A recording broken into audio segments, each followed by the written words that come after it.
You know, oh yeah, by the way, welcome back to the show. This is the Safe and Effective Podcast. I'm right wing Rico, or just regular Rico. Call me whatever. Everybody just knows me as Rico. I try to go over different topics every day and just post it. Again, I'll just keep reminding people that the night is young. What everybody did to themselves in 2020, the effects are still happening. Just because no one talks about it on the news doesn't mean it's over. There are more and more people leaving the earth every day. So there's openings for all types of positions, reporting on stories, doing journalism in my own way, and just talking to people that I know. It's just my way of throwing my hat into the ring. So, and there's plenty of space. You know, obviously, if I'm right wing, I'm conservative, but I'm just common sense based. There is really nothing too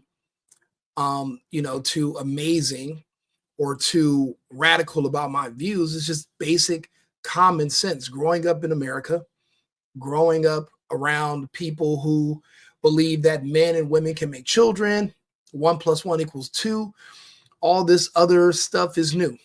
Men can have children and give birth, and math is being racist. All this is brand new. I don't know much. I don't know anything about it. I don't agree with it. So a person like me will have a separate perspective than your television. So some people choose to watch me, and which is great. And I hope that I can bring stuff to you that you probably haven't seen. One topic that I talk a lot about that really meant a lot to me over the last couple of years was the Ukraine war. It was a war for the Ukraine, but it wasn't a war for Russia. For the Russian Federation, it was something called a special military operation, an SMO. And the SMO had two objectives. The main objective was to denazify the Ukrainian government, which it has successfully done. Because now here we are in actually almost 2 years to the date from when Russia went into the Ukraine because they were forced to. We're at 2 years to the day now.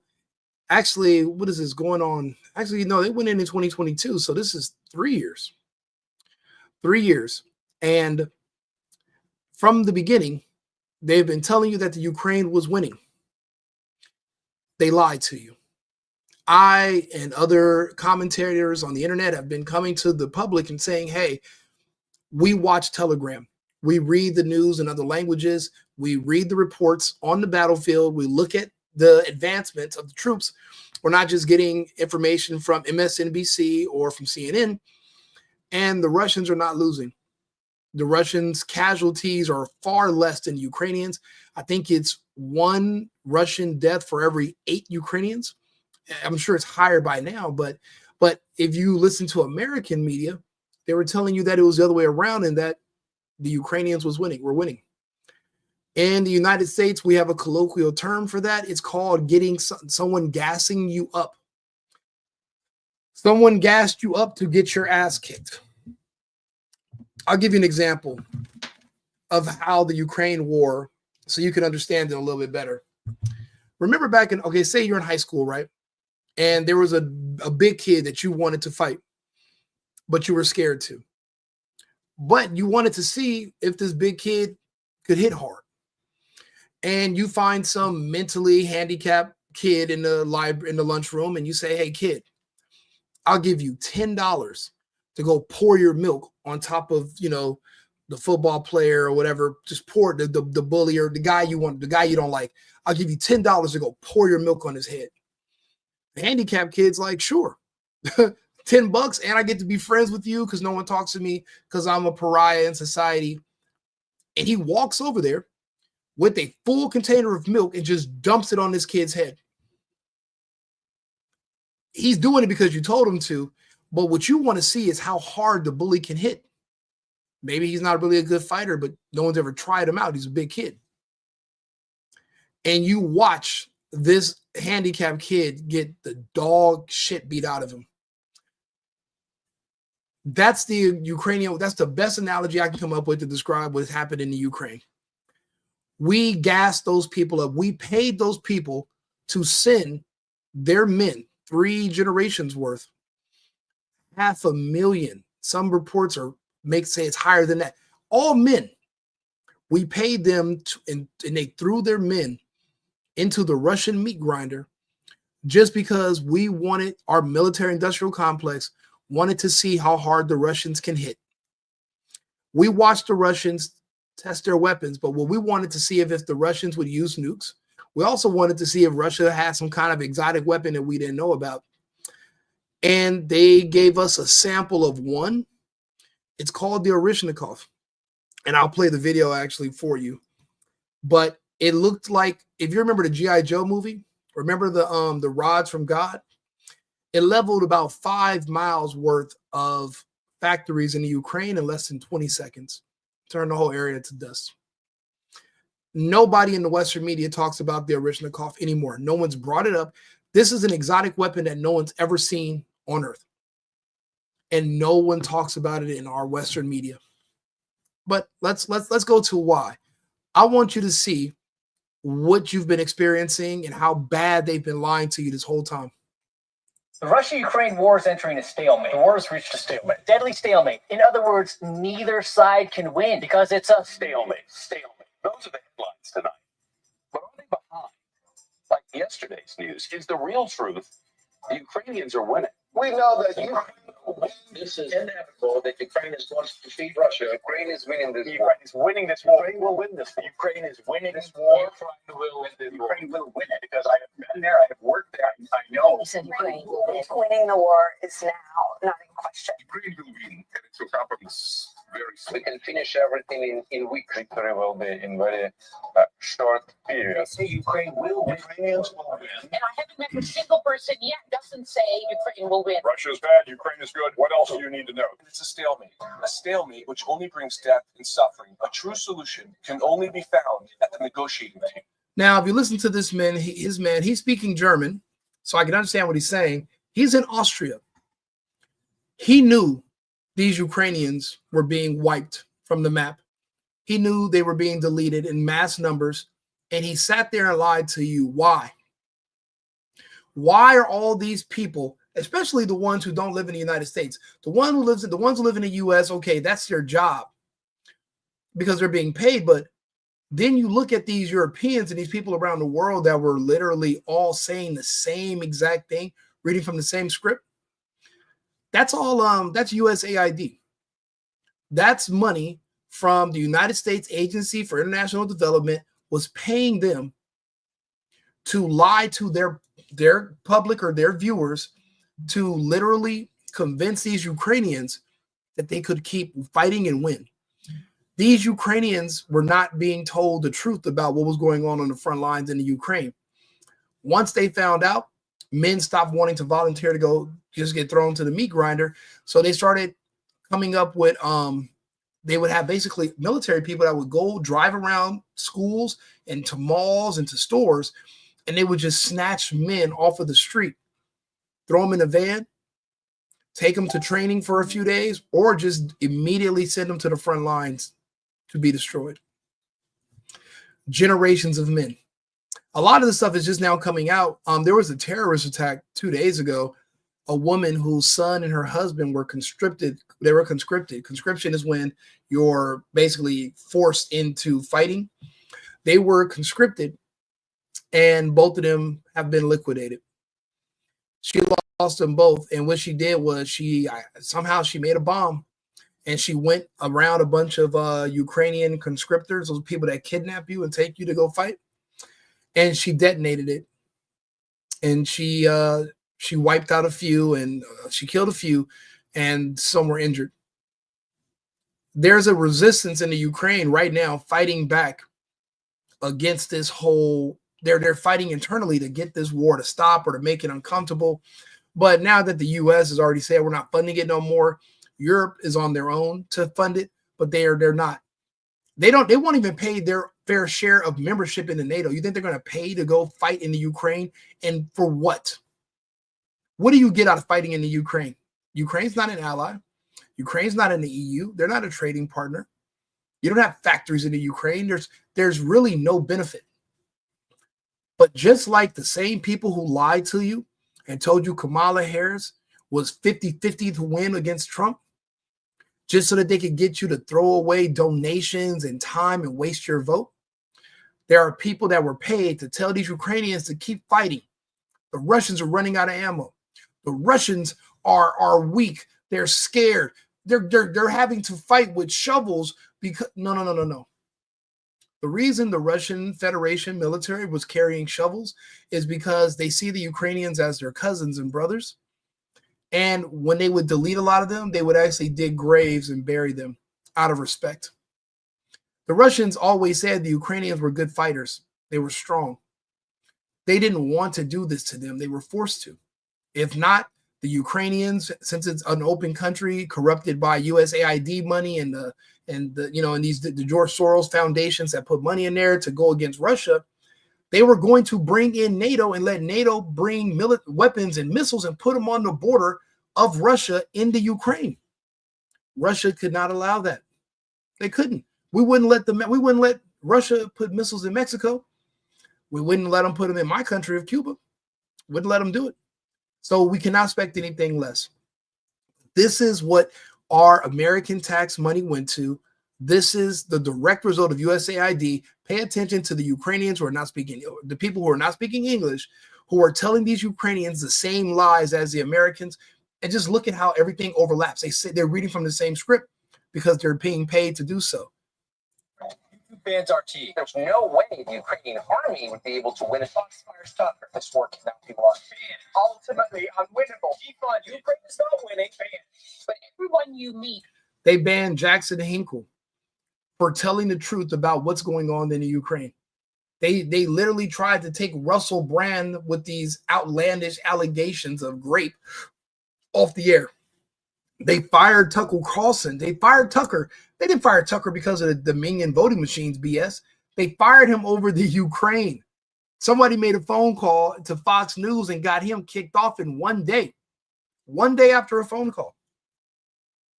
And now barely anybody watches Fox News anymore. Without exception, still insists that Ukraine will win. We know that Ukraine will win.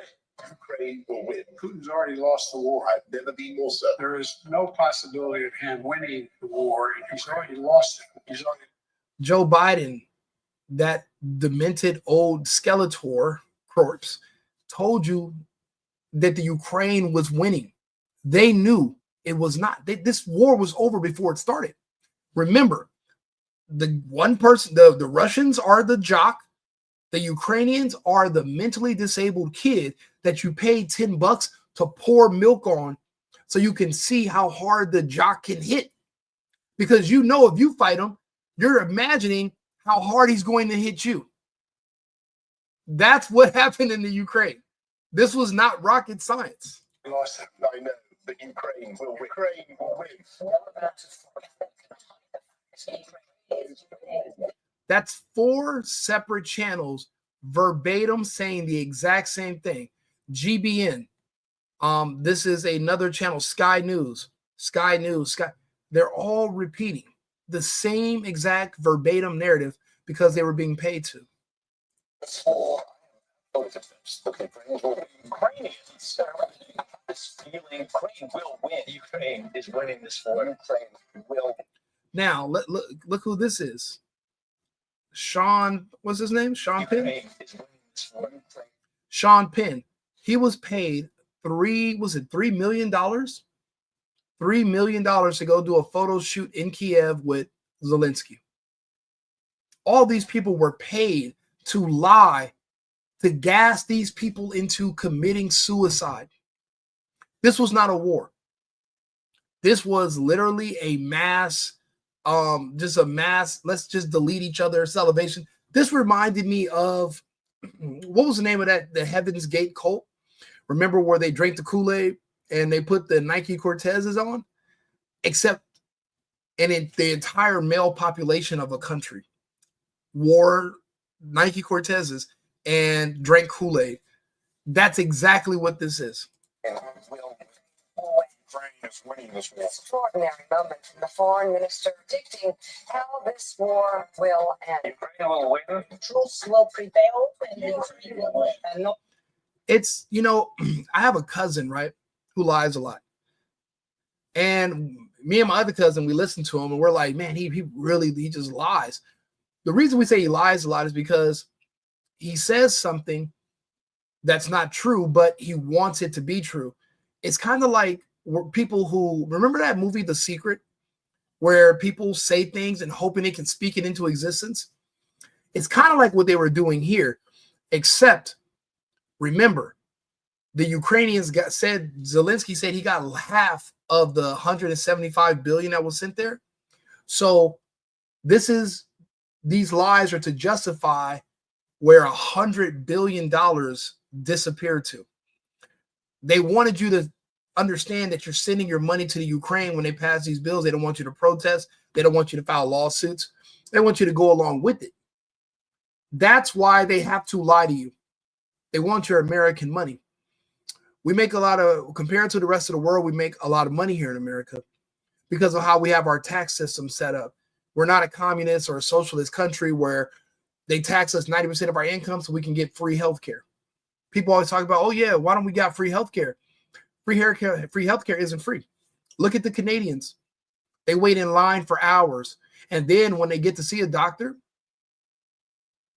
you know what they offer you? They'll offer you assistance in suicide. Now, we could do that here in America. You go in with a toothache, you're depressed, you went through a breakup with your boyfriend, and we say, you know what, we have some pills that'll make you feel better because you won't feel anything at all anymore. They're doing that to kids and women that are just depressed about their weight in Canada. That's what universal health care gets you. And they take all your money for it. It's not worth it. The Canadians would be lucky if we made them the 51st state, but why would we save them? They couldn't even save themselves from Trudeau. They got screwed every way from Sunday. Shit, I remember the Canadian truckers were the only ones that fought back. And even though the Canadian people were behind them, only a certain percentage were. And the rest of the Canadians were just too cowardly to say anything. And I remember even some of the people who donated money to the truckers, just for donating the money, had their accounts frozen and shut down too. But you don't want to be the 51st state. You're mad at Trump for even suggesting it. But you couldn't even make a donation to people who fight. You want to complain about Americans? You want to boo our national anthem, even though we kicked your asses in the game and physically. You want to be mad about us, but you let your own people get their funds frozen for donating to individuals who were protesting to save your life. You know, I do a lot of business with people in Canada. I do a lot of animal rescue with Canadians, and I'm watching so many of them just die. You know, a lot of them are just there all of a sudden, just said boom, boom, boom. And they all hate Trudeau and what he did. But it's like for all the natural born white Canadians that are passing, it's like they're just flooding it with Somalis and people from Iraq and all kinds of random places. And it's just literally like, it's ethnic cleansing for Canadians. But you're mad at Trump and Americans because we were like, we can help you guys out. Yeah, all right. Yeah, okay. No matter what, Ukraine will win. Ukrainians will win.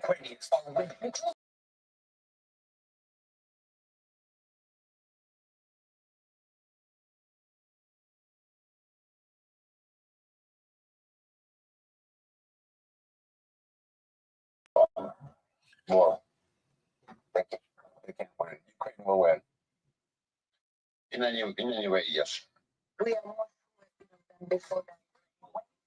Ukraine will Ukraine because we're sure that Ukrainians are sure that Ukraine will win, And we are absolutely sure that Ukraine will win for sure. absolutely sure. Ukraine will win. All these people should be put on a do not trust list. These are people who are paid to say a lie that got, I mean, 500,000. Do you know how many? Okay, if 5 men die, that's a lot of men. If 5,000 men die, Jesus, that's basically the man of a whole town. That's a lot of men. 50,000 men. Oh my God, that's That's like several cities worth of men just dead. 500,000, hundreds of thousands of men deleted from the gene pool of a country, all because these people sat up here. And this is the propaganda they would play on televisions in the Ukraine and translate it. So that way the Ukrainian public would support their own people being sent to a slaughter like they're cattle that are going to be turned into steak. Also that we could launder money back to the military industrial complex and the coffers of our politicians. Thank God for Elon Musk and Doge. And I'm not even the biggest Elon fan. I don't hate the guy, but I don't trust him. As far as I can tell, space is fake. So he's building rockets to nowhere. He knows it. And it angers me. The main thing about him I don't like is that he pretends that he put a roaster in space, a Tesla roaster, and people believe it. And I'm like, Elon, it's not there. There is no, it's just a lie. But, and if you'll lie about that, then what won't you lie about? You know, some people think that he's just trying to move people out of the way in the government so he can just take over. But this is America. You know, our government is more robust, and it'll take a lot more than that for anybody to take over. And we do have checks and balances. And like I said, the people that are saying that, they don't understand the country. They don't understand laws. They don't understand the Constitution. They don't respect the Constitution. So they make up things that they just say. But just like they say a bunch of things that are lies, so do these people on these TVs. How are you so sure Ukraine will win?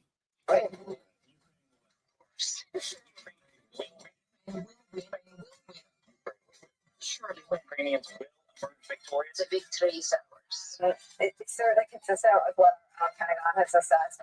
Leaked document says U.S. doubts Ukraine. Classified assessment found that Ukraine was unlikely to recapture much territory. This is information that has no business in the public domain. Ukraine is winning, and Ukraine will win. Of course, it's just a matter of time.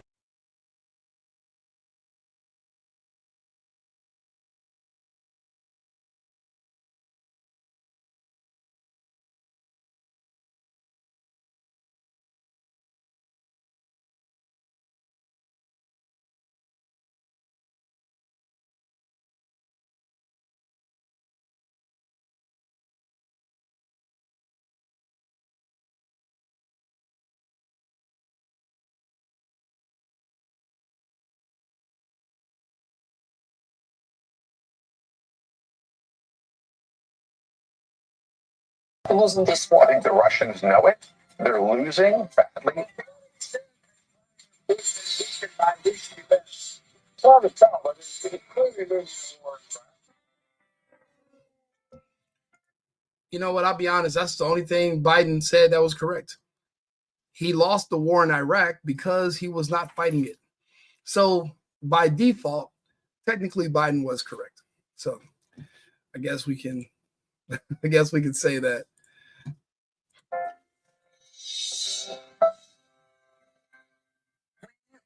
Jen, Yeah, so much winning, just like exhausted by all of it. yeah.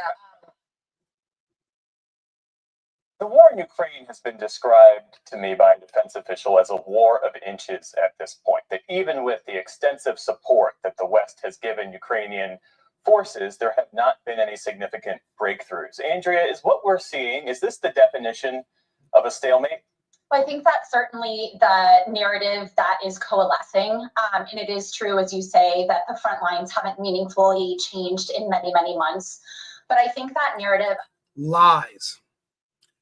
You know, actually, even when she said this, over a quarter of the Ukraine was under Russian control. They've already annexed the entire Donbass. The entire Donbass. They're capturing towns and villages every single day. This is before Trump was even elected. They've already held referendums. They voted. They're building apartment complexes, and people that live in these cities in now present-day Russia, within the new Russian borders, they are given free. They built brand new apartment complexes, and they're giving away free housing to the people that live in those cities because they're going to have to rebuild. Now, in the eastern part of the Ukraine, those people were already Russian speaking. The people in the western part of the country, were actually bombing them, and they wanted to outlaw the Russian language, and where you have to speak Ukrainian, which is an offset of Russian. It was just like all this weird propaganda, anti-Russian. It was ridiculous to begin with.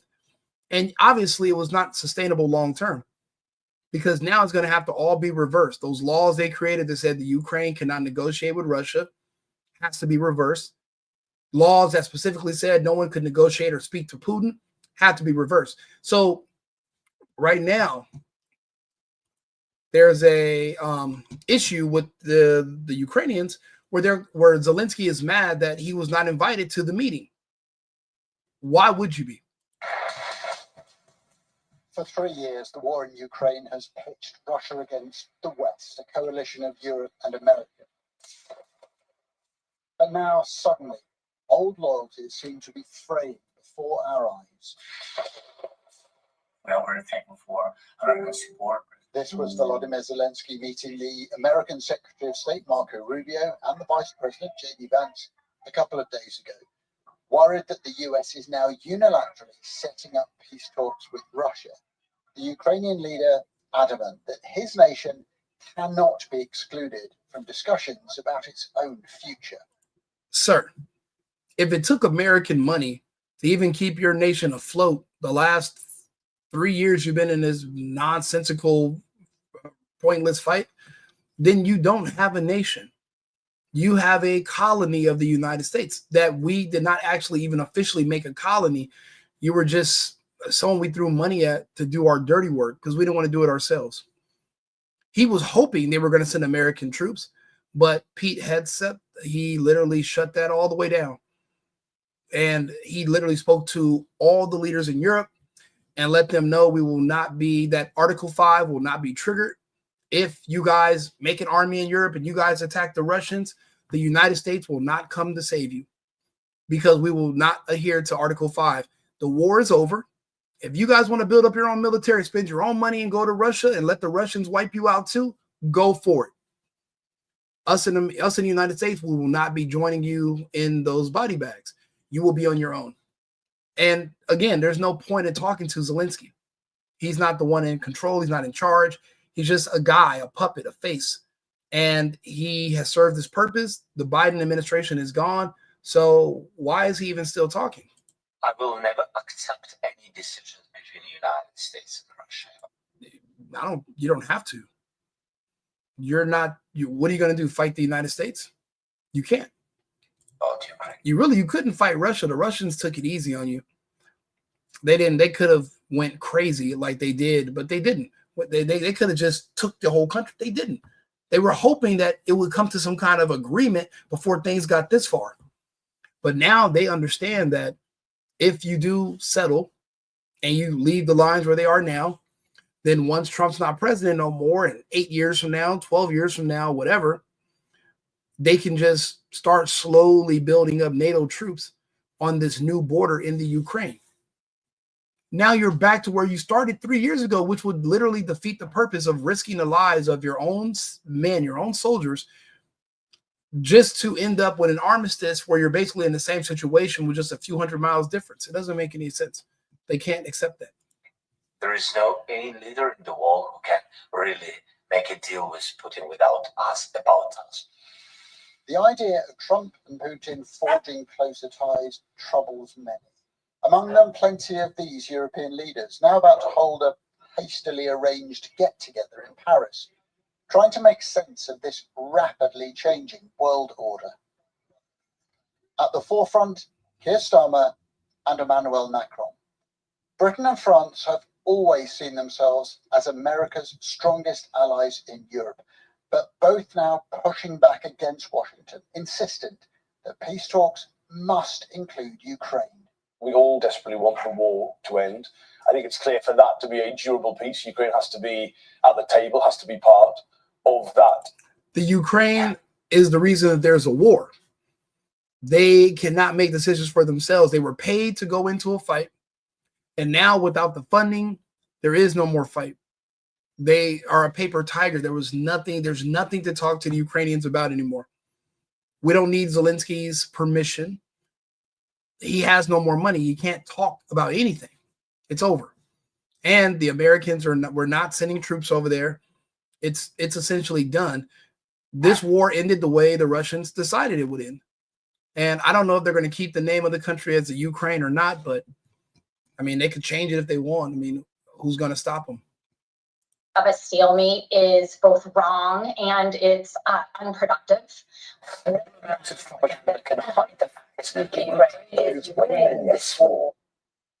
I'm coming directly to you for asking a quick favor. You, Matt, you're making my nuts fall off. Man, great job, Matt. He goes by the name Orf. Wonderful job. So call him Matt. Someone won't butcher his name. Matt Orphalia. Matt Orphalia. Matt Orphalea. Subscribe to him. Matt Orphalea.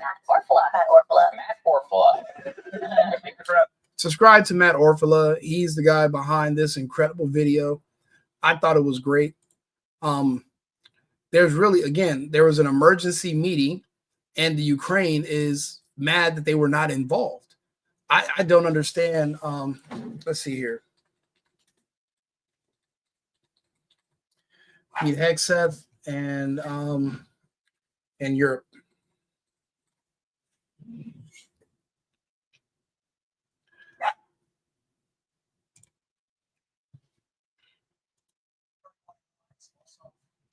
Actually, there's a good video of Pete Hegseth talking to, let's see here.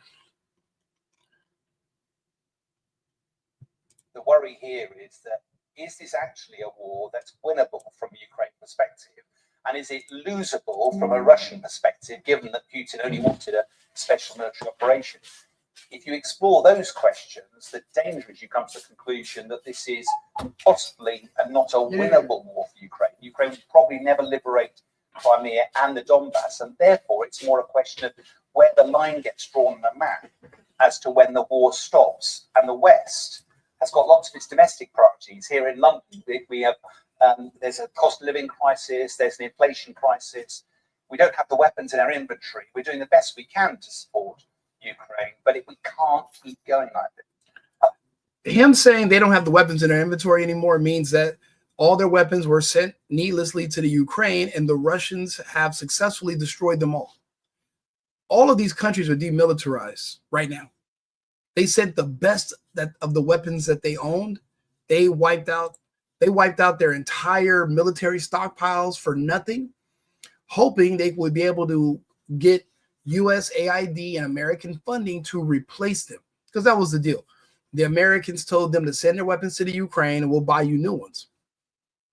Well, now that Trump's in office, we're not buying anybody nothing at all.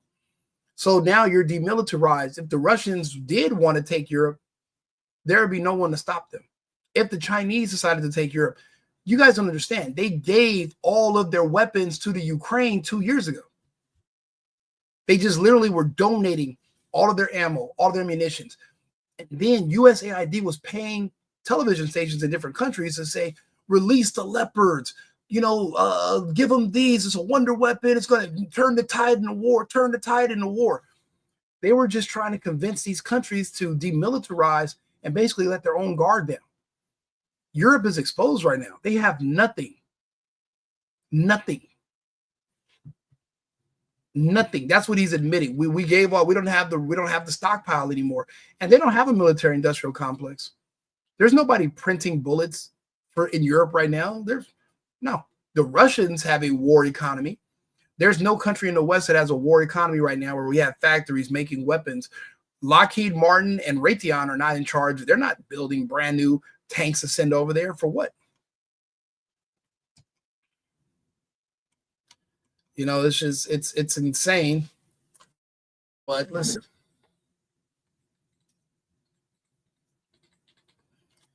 Pete Hegseth, let's see what he's talking about.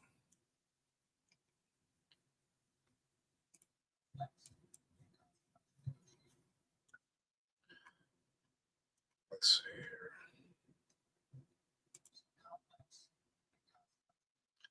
They're worried about him having a drink. They're not worried about what he actually said to all these people. He started drinking. Who gives a damn? He's literally like, you're going to spend the next 4 years complaining about him having a drink? For a very long time. He's auditing the Pentagon. That's a stressful goddamn thing to be doing right now, knowing everybody wants to kill you in the deep state. It's very troubling. I wanted to find a video where he's talks to leaders.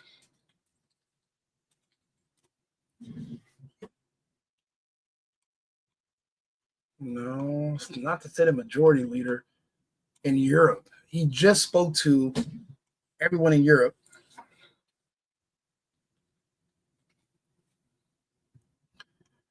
And just let them know that Trump will no longer be in.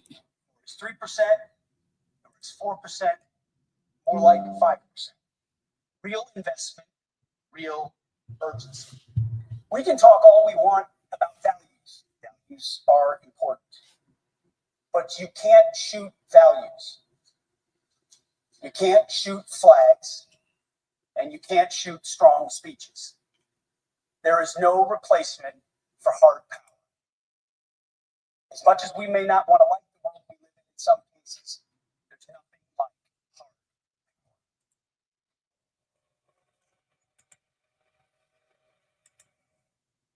As President Trump has said, but it's not enough.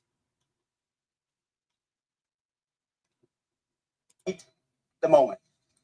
This means donating more ammunition and equipment, leveraging comparative advantages, expanding your defense industrial base, and importantly, leveling with your citizens about the threat facing Europe. Part of this is speaking frankly with your people about. I love how he says you need to talk to your people about the threat facing Europe. Russia literally shares a landmass with Europe. It's connected. We don't. They're not a threat to the United States. They're a threat to Europe. Why are we paying for the majority of defense against the Russians in Europe when we're not in Europe? The United States is a landmass far away. We're close to Russia when you connect Alaska. We share like a border on some island. But overall, Europe is on the same land. You can literally drive a car from Moscow to London if you want to. You can't drive to LA from Moscow. It's not going to happen. So. How this threat can only be met by spending more on defense. 2% is not enough. President Trump has called for 5%, and I agree. Increasing your commitment to your own security is a down payment for the future. Your commitment to your future is a down payment, not for us. I love this. And they want to talk about him taking a drink. Do you know how stressful this job is? Drinking and smoking is what a lot of people do to cope with stress. You're going to have a drink if that's what you do. He's telling you the truth, and everyone is literally making fun of him for having a drink. It's ridiculous. A down payment, as you said, Mr. Secretary, of peace through strength. We're also here today to directly and unambiguously express that stark strategic realities prevent the United States of America from being primarily focused on the security of Europe. The United States faces consequential threats to our homeland. We must and we are focusing on security of our own borders. We also face a peer competitor in the communist Chinese with the capability and intent to threaten our homeland. The Chinese are a threat. How much of a threat? It depends on who you ask. Do me a favor, like and subscribe if you're watching this on YouTube, or if you're watching this on Instagram, click the link and like the YouTube channel. I'm trying to bring different stories to you every day. Because a lot of people that are in my audience, they don't get to see this. And it's crazy. My friends on Facebook, a lot of this news, they don't watch or know. So at least they're hearing it from me. It's better than not hearing it at all. And core national interests in the Indo-Pacific. The U.S. is prioritizing deterring war with China in the Pacific, recognizing the reality of scarcity and making the resourcing trade-offs to ensure deterrence does not fail. Deterrence cannot fail for all of our sakes. As the United States prioritizes its attention to these threats, European allies must lead from the front. Together, we can establish a division of labor that maximizes our comparative advantages in Europe and Pacific, respectively. In my first weeks as Secretary of Defense under President Trump's leadership, we've seen promising signs that Europe sees this threat, understands what needs to be done, and is stepping up to the task. For example, Sweden recently announced its largest ever assistance package. We applaud them for committing 1.2 billion in ammunition and other needed material. Poland is spending 5% of GDP on defense already. Do you know how much of a power? Do you know how powerful the Russian Federation must be? That Russia's one country. NATO is made up of what? 30? Let's look it up. Shall we? Let's see here.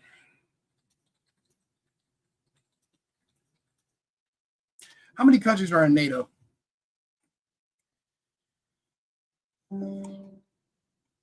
32 member countries. 30 are in Europe and 2 are in North America. So 32. You're one country, and it takes 32 other countries have to come together, and they can't even take you. You know, you got to think about it. The Russians have been fighting all of NATO for the last 3 years, and they won. That means the United States in an all-out battle against Russia, we lose, which is why we have not invaded Russia, which is why we have not invaded Iran, which is why we have not invaded Taiwan. And we wouldn't even consider invading China. These other countries, these smaller countries, yeah, but not one of these big boys. Let's see here. Let's see. I want to see this other. Let's see here. X. I want to show you guys Russian weapon or Rish. I think that's how you spell it. Oreshnik, not Oreshnikov. That's the Oreshnik missile. I wanted to see the blast. There we go. This is what missile system revealed just a day before the making of this video. Russia's Oreshnik, a medium to intermediate range ballistic missile equipped with conventional multiple independently targetable submunitions. This weapon is potentially immune to all currently operational ballistic missile defense systems worldwide. The key innovation enabling the Oreshnik's design is the use of submunitions instead of traditional unitary warheads. This payload concept enhances both the weapon's operational flexibility and its economic feasibility. Rods from God. Rods from God. You can't stop it with ballistic missiles. And these were strikes. This was one strike, and there was no nuclear payload. There probably wasn't even any payload. They're saying a lot of this damage was just done by kinetic force. So there was no explosive on the end. And they wiped out 5 miles in 20 seconds. This is why we paid the Ukrainians to go into to start a fight with Russia, because we wanted to see the Russians use some of their weapons that we've never seen before. This was one weapons test example that they've shown us, but they haven't shown us their best stuff because they want to make sure they have some surprises in case we ever strike Moscow or St. Petersburg. This is what the whole war was about. They kept pressing the Russians until they showed us what they had. And a show they did. Because now the Americans want nothing to do with this war. And the Europeans, even though they're, virtue signaling and pretending they want some of this, could you imagine France being hit with the Oreshnik? Which is a crucial factor for such an advanced high-end system. Missiles. Could you imagine that hitting London? Paris? And then what? Russia is a big enough country on its own. It doesn't want more land mass. It doesn't want more people. It's stabilizing what it has now. But we wanted to see how hard they can hit. And they're showing us. Of this complexity, which typically incorporate thrust vectoring, solid propellants, multi-stage configurations, and a post-boost vehicle are costly assets. The post-boost vehicle, basically a robotic system capable of altering its position and orientation in the vacuum of space, plays a vital role in deploying the payloads. In the Oreshnik's case, this means we don't have an answer for that. There's literally nothing we could do to stop this. We don't have our own version of this. We don't have anything like this at all. This war is over. Once they launched this was over. Zelensky, he's a dead man walking anyway. He knows that once, those bodyguards around him, those Azov Nazi bodyguards, once he's useless, they're no longer going to be his bodyguards anymore. They're going to be the executioners. He knows it, and that's why he wants this war to continue. And they won't let him leave the country anymore. They're on him. They're not letting him get out of there. And he has to have a full escort if he does, because they got to make sure he goes back. But now it's over. So I don't even know what they're going to do with him or why. And let me tell you, this is what they're telling you the Oreshnik is. We really don't know. It's classified, and the Russians are not talking. So this is just us pretending that we understand this new weapon because we're trying to cope. Because unfortunately, there's a lot of fear in the unknown. To admit that we don't know what the Russians used, we don't know how it operates, we don't know how to stop. To admit that would be too much. It would give too much anxiety to the American public, especially when it seems like we're provoking a war with these people. So they have to stop talking about it. But the truth is, we don't really know what the Oreshnik is. We have no idea. They're telling you this, but they don't know. Today's topic is a groundbreaking missile system. That doesn't look like a intercontinental ballistic missile coming from. We don't know what the hell this is. We have no clue. Revealed just a day before the making of this video. Russia's Oreshnik, a medium to intermediate. It looks like damn near alien technology. We don't know. This is crazy. So look, like and subscribe. They lied to you about the Ukrainian war. You were propagandized. They lied to you about everything. And that's why we have to remove the funding that went towards paying them to lie to you, which was through USAID and money laundering through military funding of other countries that are corrupt. So thank you. And I'll have another episode shortly. I just wanted to get on here and share this with you guys. So I'll be back in about 20 minutes and we'll have another episode. If you don't mind liking, subscribing to boost the algorithm, greatly appreciate it. Thank you very much. I've been needing to find a new apartment, which has not been easy with credit as bad as mine. Luckily, I found cosigning.com. They connected me with a cosigner who helped me get my dream apartment for me and my dog. I just paid a small fee and was able to move in fast. Get the cosigner you need for the apartment you want. Check out cosigning.com today.